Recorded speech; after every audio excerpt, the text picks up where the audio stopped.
Assalamualaikum warahmatullahi wabarakatuh. Tepangkeun nami abdi Sinta Bella ti kelas 11 IPA genep. Ngandegna abdi dina ieu waktos bade nyanggakeun pidato anu judulna tentang pentingna urang ngajaga kasehatan.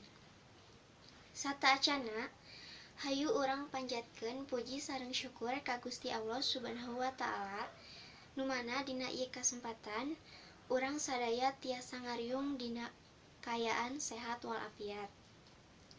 Sholawat sareng salam urang curahkeun ka baginda nu mulia nyaeta Nabi Muhammad sallallahu alaihi wasallam.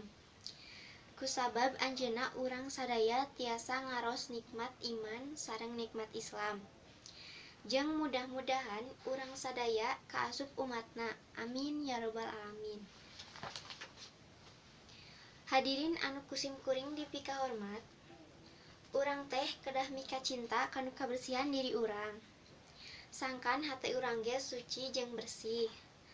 Lamun urang hoyong janten jalmi anu jag-jag waringkas, urang teh kedah soson-soson bersihan diri urang sorangan tina sagala kokotor nu aya. Bade eta kokotor jasmani atanapi rohanina.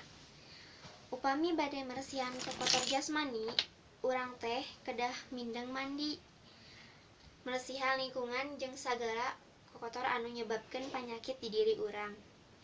Tuluy kumaha lamun bade meresihan kokotor rohani? Nyaeta carana urang kudu ningkatkeun kaimanan ka Gusti Allah.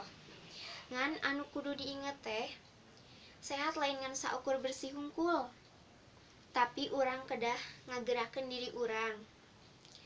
Misalna teh mindeng olahraga. Rupina mung sakitu pidato ti sim kuring. Kurang lebihna neda dihapunten. Hatur nuhun. Wabillahi taufiq wal hidayah. Wassalamualaikum warahmatullahi wabarakatuh.